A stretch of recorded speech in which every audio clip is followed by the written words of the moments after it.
Mike's Daily Podcast. Episode 1141. Hello, it is Mike Matthews broadcasting from Cafe Anyway, located somewhere in Podcastro Valley, Mont. Today, I don't know what segment we're bringing you today, but I know we're going to hear from Madame Rootabega, Valentino, Bison Bentley. It's going to be a fun time, and I have to tell you about Mike's Daily Podcast. My interesting weekend, and I have to tell you about that I just heard on the radio station that I work for. The host, Mike's Daily Podcast, the talk show host, said, I can't believe all the mean things they say about Trump. That's crazy. But what the hey, people want to get on the defensive of Trump. I don't have a baby bump, but a friend of mine, Maureen, does. I can't believe my friend Maureen's pregnant. Mike's Daily Podcast. Well, I can believe it. She just got married, and she's in her 30s, and I think she wants to start a family. Good for her. Mike's That's wonderful. Daily So cute. Podcast. I have a funny story about Maureen. Can I share it to you now? To you, whatever the damn preposition is. Back when I was on the country station KHAY, I was on that for 11 years, starting in 1994. Somewhere in the late 90s, Maureen and her friend Lindsay, because in the 90s, all the teenage girls were named Lindsay. I didn't know if you knew that or not, but now they're all grown-ups, having families. But Maureen came by with Lindsay, both blonde. They came to the station. They brought me a cookie, a big chocolate chip cookie for my birthday. It was so nice of them. And then I said, hey, you want to hang out and, watch me do the radio show? Because I was taking requests. It was a country show. They were into Clay Walker, the country singer. And so they were sitting down. We didn't have really any chairs, so they were just sort of sitting on the floor. And my boss, who had met them earlier, he comes into the studio, and he goes, hey, man, just want to let you know, I saw those girls earlier, and if you're going to have your way with them, make sure to use a condom. And the girls are sitting right there when they heard it. And he looks down and sees them sitting over in the corner, and he just runs out like that. Like the door just happened, sound effect just there. Maureen and Lindsay still remind me on Facebook of that story that happened eons ago. Ugh. That was one of the most awkward people I ever worked for. But that's radio, and that's de rigueur in radio. But look who just walked in. Hello, Michael Master, it's Madame Rootabega. I like it when you speak French. That was French that I just said? Yes, Michael Master, French. What do you think of Jennifer Garner and Matthew Modine? I love them! Jennifer Garner in that Christian movie, Miracle Walker or whatever it's called. It's called I Love the Miracles. No, I think it's just called Miracle Factory, or You'll Come See This Movie because we have Miracle in the title. I think that's what it's called. And Matthew Modine was in Vision Quest. And you know what song was from Vision Quest? Because I'm crazy for you. That's right, that Madonna song. Look who else just walked in. Oh, you know what else was in? Actually, they put this in the Ron Burgundy, one of the Ron Burgundy movies, which we were discussing Ron Burgundy. Should I play that sound effect again? Oh, let's play this one here. I'm kind of a big deal. Okay. Ron Burgundy. Horrible movie. But people love to quote from it. They played that one song. People... Ah! What? Just because I was about to sing, you're playing the dramatic sound effect? People talking, and they're saying that you're leaving. So unhappy about the things that... Oh, we always work for money. We always work for fame. Some say we'll have the answers. Some things ain't ever gonna change. Change. It doesn't matter who you are. It's only change. Change. What's in your heart will stay the same. John Waits. I was in a conversation about John Waits over the weekend with the father of the bride of the reception that I DJ'd for on Saturday. Perhaps you're listening to this podcast because you met me on Saturday and I shamelessly promoted my podcast there. But Joe, I was talking to Joe, the father of the bride, and Joe is like, oh, John Waits. I'm like, you know John Waits? He's like, oh, yeah, I totally got into 80s music. Really? Yeah, I graduated high school in 1970, but I got into 80s music because I was like in my 30s then, and me and my wife, we liked listening to the radio, and John Waits' Missing You, what a great song. Because we were having a conversation about how Journey turned into Bad English, which had John Waits. Okay, none of you care. I'm still thinking about that wonderful Santa Cruz staycation I took a few weeks ago on a Friday. I got off of work at 1:30. Got in my car, drove down to Santa Cruz. I had tickets to the beach boardwalk, and I rode rides, and I was by myself. And then a guy that I produce his talk show, he talks about money. He says he's kind of a big deal. I'm kind of a big deal. But, well, he is on television, which is more than I can say for myself. Actually, it's a good thing I'm not on TV. Do not have a face for TV. Have a face for radio. Have a face for podcasting. But when I told him that I go down to Santa Cruz once in a while to go to the beach boardwalk, he looked at me and he goes, do you have kids? And I said, no. And he said, that's kind of weird. I'm worried about you. Yeah? Well, I really enjoy the beach boardwalk and riding the rides. And yes, it kind of takes me back to my youth, and my mom and I went there. We drove all the way up from Los Angeles to Santa Cruz and rode the roller coaster. My mom still remembers that. I was talking to her about it the other day. And I thought to myself, well, I think that's a good thing. Would you like me to do that accent? Would you like me to talk that way the rest of the show? I did want to bring up one other thing. Santa Cruz drivers are the worst. The worst. I don't know what's going on down there. There's probably a lot of pot. And, you know, the wonderful beauty that is down there, it just intoxicates the drivers to the point that they can't drive and shouldn't drive. And they just horrible. So we'd sure love to hear your feedback, because I sure was saying a lot of things, and I sure am not from the Midwest, so I don't know why I'm talking like this. I don't know. But if you'd like to comment or anything, you can email me, mikesdailypodcast@gmail.com, or leave a comment on the Facebook, Twitter. You can find links to all those places at mikesdailypodcast.com. We read your comments on the section emails from email and your common, not so comments. You can help support this show at mikesdailypodcast.com. There's a link there to all the wonderful things that you can do to the show. Amazon. If you want to buy anything on Amazon, please go through mikesdailypodcast.com first, and that helps us out. It doesn't change the way you shop. We get kind of a little commission from it. It's very little, but we get something. And another great way to support the show, of course, is through PayPal. We have a link there. You'll get a special greeting from all the Cafe Anyway characters. And there's also all the past podcast pictures. Speaking of which... And here's today's podcast picture. You know, I realize I don't have a deep, robust voice. Anyway, the podcast picture is of Lake Elizabeth, which is not too far from where I work in Fremont. And there was I was taking a little break and walked over there, and there were sailboats on the water, and it was a hot, hot Fremont day, which we've been having a lot of lately. Lots of hot, hot days. And so I took that picture, and I hope you enjoyed it. It's there at mikesdailypodcast.com. Well, let's see what the segment is that we have right now. The Marko Minute.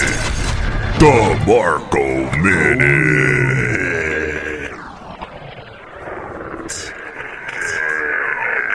Stand together somehow, we are the world. We are the children. I gotta do Springsteen. We are the ones to make a better day. So let's start giving. I'm doing Stevie Wonder. There you go. There's a choice what I can't hear. Dude, make a better day. Just you and me. Yes, that's correct. We do. I love Steve Perry's voice. Yes. And that Well, there's a choice we'll make, yeah. Yeah, he was good. They all were good. Did you know they recorded that like right after the American Music Awards or the People's Choice Awards? Yeah. One of those Dick Clark produced shows. Right. And then Quincy Jones got everyone in the back, and like Dan Aykroyd was back there, and all these other people. And Yeah, I was wondering why they had like those guys, like not the non-singers, the actors. I'm like, why are the actors doing this? why? Yeah, Paul Simon, Dionne Warwick. Well, I mean, they were singers. Oh yeah, of course. Billy Joel, Right. Kim Carnes. I remember Kim Carnes, Betty Davis eyes. Yeah, Ah, there was a song she came out with. She actually did some duets with Kenny Rogers. She got on the country charts. Did she? But she had this song called "Sometimes I Feel That I'm Going Crazy in the Night." oh yeah, I know that one. Do you remember that one? Yeah. Oh, I love that song. I play it on YouTube all the time. There you go. The guy in that video who's got like a beard or something. Right. There was an article about him in Rolling Stone not too long ago about how he is on everything in the 80s. Like, he was the studio musician. Everybody grabbed Fleetwood Mac. Everybody that was kind of from that rock, Right. the 70s rock era. He was on everything. I forget his name. I'll look it up right now. You gotta look it up. Yeah. I just stopped the recording when I did that. Oops. Okay, now it's starting it again. All right. Marco's back! Hey! Gosh, it's been a long, long time. It has. In fact, I didn't even see you last week. Yeah, I had the stupid to fill in for Jeremy. Right. I mean Haley or whatever. Haley, Jeremy. It's all the same. It's the same thing. Yeah. And so that took up all my time because I had to be here from noon to 9 at night. And then we had the blackout, That's right. the power outage. That was so much fun. Yeah, you got stuck outside. Yeah, I waited in my vehicle for 5 hours. Oh. It's awesome. I'm sorry. No, that's all right. I got paid for it, so I didn't care. And then you went to, yeah, that makes it all better. Mm-hmm. Do you like my broken headphones? Yeah, duct tape fixes everything. So The problem is it's right here in the ear section, and there's no way that you just have to do it this bad to make the duct tape go all the way up. trust me, I've been MacGyver when it comes to headphones back in the day. So yeah, I would do anything, put anything on it just so it sticks for that 6 hours. I'm trying to maybe put like a little something with my phone like this.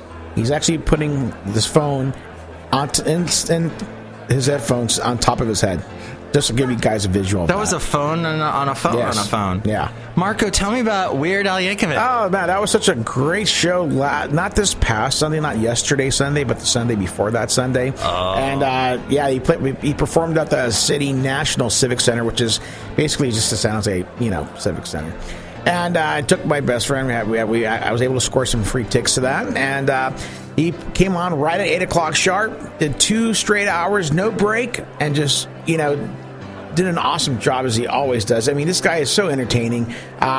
He started out the show like he did the last one in San Francisco last year, where he comes out of the dressing room singing "Tacky." That's always his opening song, and he comes in through the crowd, and the crowd goes ape, and it's really fun, man. Because I'm tacky. I know. I don't really know the words, but because I know he's making fun of Pharrell's "Happy" but it's such a great song. Like I like and then the words. What's it called? Word Crimes. That song was awesome. Love that song. That last album was really good. It really was. And he had a lot of original stuff on there that was hilarious. Like I'm the Fame one. Yeah. Too lame to be my connection to being famous or whatever it is. Yeah, he did. He performed a couple of those, but then he went straight to his hits from the 80s and 90s and early 2000s. It's funny because when he started off. Eat It. He did that and a melody of like 3 other songs, all in like this really snappy jazz little, improv that him and the rest of the band just got center stage and was doing pretty much everything all like kind of acoustically. It was pretty cool. And he did that. And of course, he saved the best for last with the Star Wars. The Yoda. Oh, and Yoda. The saga begins. Yeah, long time ago. Yeah. Yeah. Now, the problem with that song was I listened to the song and then I saw the movie. So he ruined the movie for me because it was all about that Liam Neeson Star Wars movie. And so he told the whole story of that movie. Right. And that song came out before the movie did, so I was, See, I was lucky. I watched the movie first, and then I heard the song. Oh, then you heard... Because okay. then it was like, oh yeah, it was exactly how the movie went. It was clever, though. He was, and then it's cool because at the show, at the merchandise, there was, I don't know if you noticed, but he's actually on the album, on the cover of Mad Magazine. Oh, because he actually he was a guest editor. The first time there was ever a guest editor for Mad Magazine. Oh, really? And so there's they were selling that. It was a special edition, and then they also made a shirt of that, and I bought the shirt. So nice. One of these days you're going to see me sporting the Word Al shirt. It's him and what's the name of the Mad Magazine guy? The mascot again? Oh, Alfred E. Newman. Alfred E. Newman. So this put them together, and it has Word Al where he's pulled out his tooth so he can look like Alfred E. Newman. It's awesome. That's cool. I can't wait to see that shirt. For sure. You wear great shirts. Thank you. I think I do. I try to. Last time you were on, you were talking about what your shirt says today. Oh, yes, that's right. The All-Star game that was in San Diego a couple weeks ago. There's one media colleague that I know. He was able to get, I was able to hook him up with press passes for the Giants-Padres series that happened right after the All-Star game, because remember, I wasn't allowed to be in San Diego that whole week. I only got 2 days, which means I got to miss that series, in fact, because they lost all. But still, I said, because since I wasn't there, I was able to hook up this one guy, and he's like, well, dude, since you hooked me up, I'll buy you an All-Star shirt. I'm like, okay, cool. And I got it in this weekend, and I was like, sporting it today. So, but but last week too, I also went to the MLS All-Star game because they had that right here in San Jose. It's the Major League Soccer, in case you don't know what MLS stands for. Yeah. Now I remember. Yeah, so San Jose, that built the great Avaya Stadium last year. They actually got the hosted this year because of the new stadium, and it really was awesome. The way the format works is you get all the MLS All-Stars, and then they play a team from Europe. Usually like an EPL team, maybe someone from the Bundesliga, maybe an Italian team. Well, this time they played Arsenal, or as I like to call them, Arsenal, because, hey, in England they pronounce ass arse, right? So if it's Arsenal there, it's got to be Arsenal here in America. So that's what I was calling them throughout the day. That makes sense. Yeah, but Arsenal, they have a really good team, and it was a really competitive game. There was chances left and right between both teams, and then finally the MLS All-Star scored right before halftime. Drogba, who was he's a famous soccer player. You remember he was playing on Chelsea when Chelsea won their European Champions League thing, like I was 2 or 3 years ago, whenever it was. I mean, I'm not that huge soccer fan as far as what happens over the pond, but I know he's one of the big stars that came over to the MLS, and he scored for them. There was the only goal they got, and they lost 2-1 to Arsenal. And it was a good game, though. They all I got to go down to the locker room, interview a couple of the stars, including Chris Wondolowski from the San Jose Earthquakes, and Kyle Beckerman. I think he plays for Columbus, the MLS. I forget which one, but he's on the national team, U.S. national team. So it was cool seeing those guys. Guys you never really don't get to see too often, and much less get to go and say, hey, so how was the game, and how was your experience here in San Jose, and all that. And that's what I was basically asking those guys who normally don't come around here. I was like, so what'd you think of San Jose? Because they were here for the whole week. They had a whole week of activities. It was really cool. They had a concert last Monday. It was Florida and Bellanova. They played in downtown San Jose. Then they had a cool media mixture that I took full advantage of as far as the free food and the free alcohol. Then they had like a hometown Stars game on Wednesday, and then the actual All-Star game was on Thursday. And so I was just having a ball time of my life all last week because of that. So didn't get any sleep, but it was so much fun. Oh my gosh. How tall are they? Are they all short? No, that's not. No, there's a few short guys, but the majority of them are between like 6 foot, and there's a couple 6'5" guys that were on the team. It just depends. I mean, there's one guy who was about 5'8", this Italian guy, and he's like one of the best MLS players. His name's like Giovanni something or whatever. But he was. It just depends. I mean, the thing is, but you don't really get like really big dudes. They're like all like So if one guy's like 6'2", he's only weighing like maybe 175, 180. Yeah. So these guys are like real thin and built, so. And they got to be able to run. Run exactly. It's all running. Well, and it's really all about mainly just what's the word when you got to run really fast. Stealth? Sprinting. They got to sprinting. They got to be able to sprint like right just on a dime. Like as soon as the ball comes away, boom, they got to be going like 40 miles an hour. And that's the thing about people don't realize about soccer. They think, it's so boring. People are just kicking it around. They're not really moving. But It's not true. You know, you got these guys have to be so fast, just boom right away. That if they're not, then they really don't deserve to be on the field. But soccer is a great game if you watch it and just learn to appreciate it. It's kind of like hockey, you know. So I think of soccer. I think of my OkCupid romance that I had with that girl who was all into the Quakes. And she had a press pass. Really? She said, "Yeah, I write all about the Quakes. I have a blog." And like I saw her blog, and she probably wrote it every 3 months. But somehow she got a press pass, and that's how we were able to go to the Levi Stadium, the first game that was ever had. Back in, what was that, 2014, right? That was the first event at Levi's. You were at that. Yeah. Nice. And she had a handicap thing. She had a placard? I think she did, because I know we got into a really close parking spot. Or maybe that was because of the press pass. I'm sure that was probably from the press pass, because they always let the press park right up front for the one time I went there, so yeah. I don't know why she had the handicap placard. She's not handicapped? She wasn't handicapped at all? Not really. I mean, sure it wasn't maybe mentally? Because you know what? Mental handicaps are just the same as physical handicaps. Not more.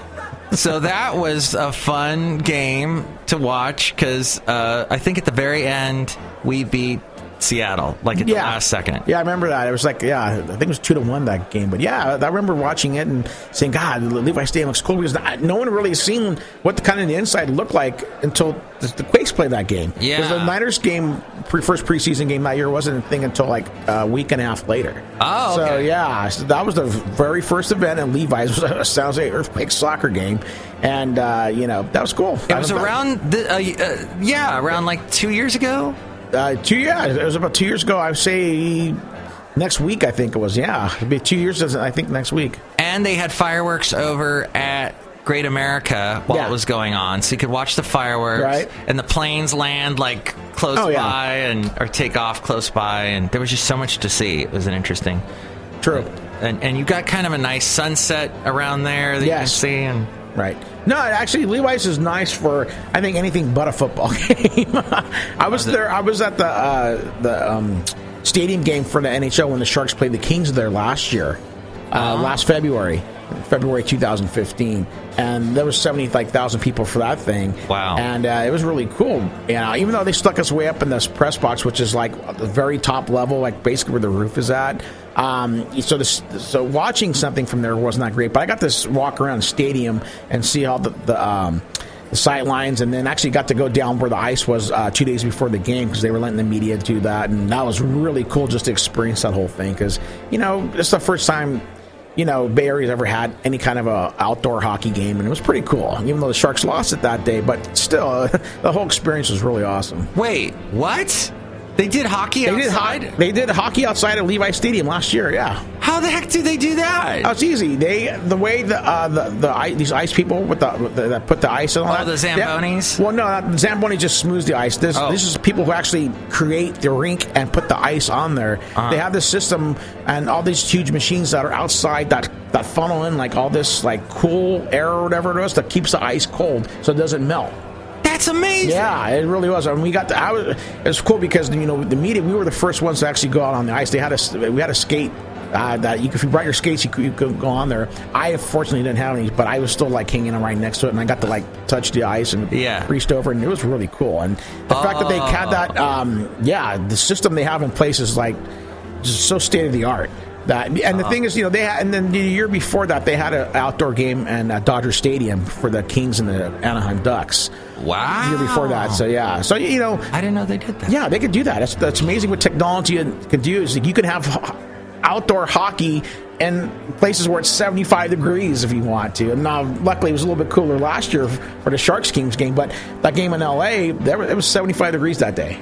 We get, not to brag, we get tickets to Barracuda games because we carry the games on our radio station. Right. So if they ever do an outdoor, that would be awesome to see them play. It would. Because they are connected with the Sharks. So. That's true. Well, there was an outdoor game, I think this past year in Sacramento at Riley's Field. No way. Yeah, I forget who I think it was the Stockton the Calgary Flames affiliate, and then someone other's affiliate. They did an outdoor game there, and because I know a couple of friends who live in Sacramento, and they went to the game, and they were posting pictures of it. I was like, dude, I didn't even know about that. I totally would have went up to Sacramento to watch that. It was so cool. See, we can have outdoor hockey games in California. Isn't that amazing? That's why we're the best state ever. Screw you, Canada. Exactly. See, Canada, they need to have it actually be freezing minus 20 degrees for their outdoor games.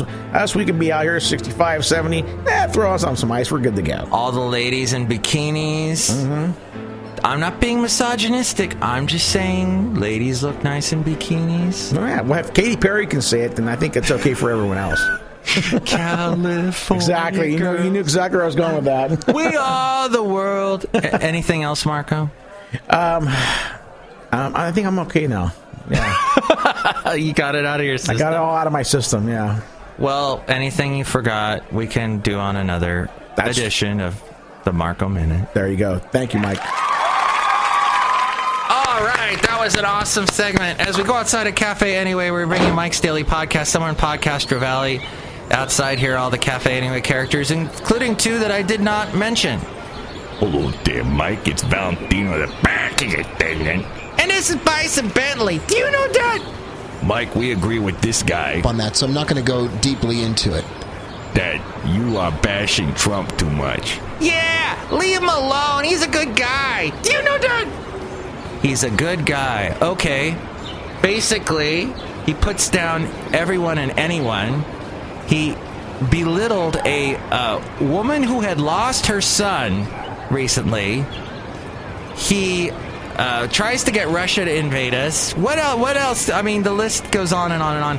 It's to the point. It's like he's an abusive husband, and we're like forgetting all the bad things he did because we want to stay married to him for some reason.